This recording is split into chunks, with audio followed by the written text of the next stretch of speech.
সম্মানিত শুধু আমি রিকোয়েস্ট করব আপনারা এই লাইভটি শেয়ার করে দিবেন, যাতে করে আপনাদের অন্যান্য ফেসবুক বন্ধুরা আজকের লাইভের এই আলোচনাটি থেকে উপকৃত হতে পারে।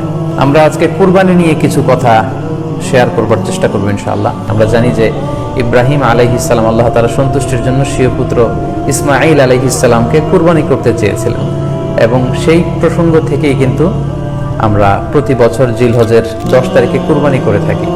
এবং এই দৃশ্যটি আল্লাহ তাআলার কাছে এতই ভালো লেগেছিল, এই আত্মত্যাগের দৃশ্যকে আল্লাহ তাআলা স্মরণীয় করে রাখবার জন্য কিয়ামত পর্যন্ত সব বিশ্বাসীদের জন্য এই জিলহজের একই টাইমে, জিলহজের 10 তারিখে কুরবানি করাটাকে আল্লাহ তাআলা আমাদের উপর অবধারিত করে দিয়েছেন।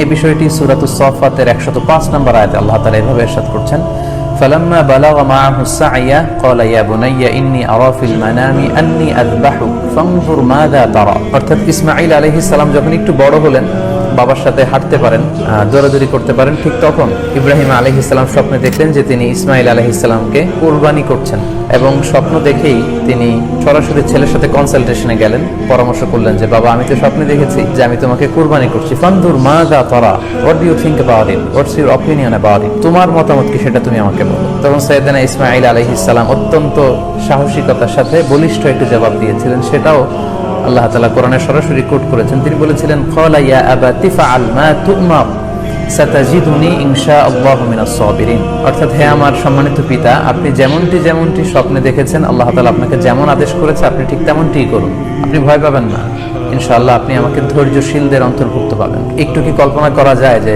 সাইয়েদনা ইসমাঈল আলাইহিস সালাম ছোট্ট শিশু, তিনি যখন শুনলেন যে বাবা তাকে কুরবানি করবে, জবাই করবে, তার প্রত্যুত্তরে তিনি বলেছিলেন, বাবা আমি ভয় পাচ্ছি না, আমি আপনাকে নিয়ে চিন্তিত, আপনি ভয় পাবেন না, বরং আপনি যা আদিষ্ট হয়েছেন আপনি তাই করেন। কারণ নবীরা যখন স্বপ্নে কিছু দেখে, সেটা সাধারণ মানুষের মতো স্বপ্ন নয়, সেটা ওহী, সেটা আল্লাহর পক্ষ থেকে আদেশ। তো আপনি আমাকে ধৈর্যশীল পাবেন, আপনি ভয় পাবেন না। সাইয়েদনা ইব্রাহিম আলাইহিস সালাম ইসমাঈল আলাইহিস সালামকে কুরবানি করতে শুরু করলেন, জবাই করতে শুরু করলেন। আল্লাহ তাআলার কাছে দৃশ্যটি এত ভালো লাগলো, আল্লাহ তাআলা সাইয়েদনা জিবরাইল আলাইহিস সালামকে দিয়ে জান্নাত থেকে একটি বকরি বা মেষ পাঠিয়ে দিলেন। সাইয়েদনা ইসমাঈল আলাইহিস সালামকে ছুরির নিচ থেকে সরিয়ে ফেলা হলো, আর সেখানে ইসমাঈল আলাইহিস সালামের পরিবর্তে একটি জান্নাত থেকে আনা বকরি বা ছাগলকে সেখানে কুরবানি করা হলো। আল্লাহ তাআলা বললেন, কদ সাদ্দাকতা রুইয়া, ইব্রাহিম তুমি তো তোমার স্বপ্নকে সত্যায়ন করেছো, বাস্তবে রূপান্তরিত করেছো, তুমি তো এই কঠিন পরীক্ষায় সফলতার সাথে উত্তীর্ণ হয়েছো। সাইয়েদনা ইব্রাহিম আলাইহিস সালাম পরীক্ষায় উত্তীর্ণ হলেন, এবং বাপ বেটার এই দৃশ্যায়নটি আল্লাহ তাআলার কাছে এত ভালো লেগেছে, আরশের উপর থেকে আল্লাহ তাআলা এত পছন্দ করেছেন ওনাদের স্যাক্রিফাইসকে, কুরবানিকে, কিয়ামত পর্যন্ত আমরাও যাতে কুরবানি করি, আল্লাহ তাআলা আমাদের জন্য এটাকে অবধারিত করে দিয়েছেন। সম্মানিত শুধু এখানে আমাদের জন্য সবচেয়ে বড় যে শিক্ষণীয় বিষয়, সেটি হচ্ছে সাইয়েদনা ইব্রাহিম আলাইহিস সালামের ঔরসে যখন ইসমাঈল আলাইহিস সালাম আসে, তখন তাফসীর এসেছে ইব্রাহিম আলাইহিস সালামের বয়স ছিল 86 বছর। Could you imagine that? 86 বছর বয়সে যখন একটা সন্তান আল্লাহ তাআলা ওনাকে দান করলেন, আল্লাহ তাআলা বললেন যে সেই সন্তানকে তুমি জবাই করো। আমরা অনেক দম্পতির কথা জানি, তাদের সন্তান হয় না, 15 বছর, 20 বছর, 25 বছর পর অনেক সময় তাদের সন্তান হয়। সেই সন্তানটাকে তারা কত পছন্দ করে, সেই বাচ্চাটাকে তারা কত আদর করে। তো 86 বছর বয়সে আল্লাহ তাআলা ইসমাঈল আলাইহিস সালামকে দান করেছিলেন। এই আদরের সন্তানটাকে আল্লাহ তাআলা বলেন তুমি কুরবানি করো। কারণ এই বয়স্ক অবস্থায় যখন ইব্রাহিম আলাইহিস সালাম ইসমাঈল আলাইহিস সালামকে পেয়েছিলেন, তখন তিনি হৃদয়টাকে উজাড় করে দিয়ে নিজের ছেলেটাকে ভালোবাসতে শুরু করলেন, এবং হৃদয়ের ভালোবাসার জায়গাটার মধ্যে যে সিংহাসন, সেই সিংহাসনে তিনি ইসমাঈলকে বসিয়েছিলেন। আল্লাহ তাআলা চেয়েছিলেন যে ইসমাঈলকে সেখান থেকে সরিয়ে ওই ভালোবাসার সিংহাসনের জায়গাটাতে তুমি যেন আল্লাহ তাআলাকে স্থান দাও, এবং সেই পরীক্ষাটাই তিনি বেসিক্যালি সাইয়েদনা ইব্রাহিম আলাইহিস সালামের কাছ থেকে করেছিলেন, এবং সেই পরীক্ষায় সাইয়েদনা ইব্রাহিম আলাইহিস সালাম সফলতার সাথে উত্তীর্ণ হয়েছিলেন। অর্থাৎ আল্লাহ চেয়েছিলেন যে তোমার হৃদয়ের ভালোবাসার সবচাইতে বড় জায়গাটা হচ্ছে ইসমাঈল, তোমার পুরো হৃদয়টা জুড়ে আছে ইসমাঈল।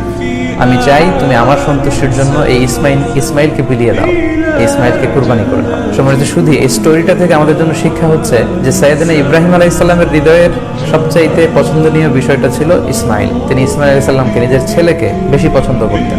ইব্রাহিম আলাইহিস সালামের হৃদয়ে যেমনি ইসমাঈল ছিল, আমাদের প্রত্যেকের হৃদয়ে কিন্তু এরকম এক একটা ইসমাঈল আছে, কল্পিত ইসমাঈল, রূপক ইসমাঈল। আমাদের কারো হৃদয়ের ইসমাঈল হচ্ছে আমাদের টাকা পয়সা, আমাদের কারো হৃদয়ের ইসমাঈল হচ্ছে আমার ব্যাংক ব্যালেন্স, আমাদের কারো হৃদয়ের ইসমাঈল হচ্ছে আমার দামি গাড়ি, আমাদের কারো হৃদয়ের ইসমাঈল হচ্ছে আমার দামি গাড়ি, আমাদের কারো হৃদয়ের ইসমাঈল হচ্ছে আমাদের যশ, খ্যাতি, আমাদের ক্ষমতা, প্রতিপত্তি, এগুলো। আল্লাহ তাআলা চান আমাদের প্রত্যেকের যার যার হৃদয়ের ইসমাঈল যেটা, সেটাকে আমরা আল্লাহ তাআলার সন্তুষ্টির জন্য উৎসর্গ করতে পারবো কিনা, আল্লাহ তাআলার খুশির জন্য সেরেফ শুধুমাত্র আল্লাহ তাআলার জন্য আমার হৃদয়ের ইসমাইলটাকে আমি স্যাক্রিফাইস করতে পারবো কিনা, এই শিক্ষাটা দেওয়ার জন্যই বেসিক্যালি আল্লাহ তাআলা এই কুরবানিকে আমাদের জন্য প্রেসক্রাইব করেছেন।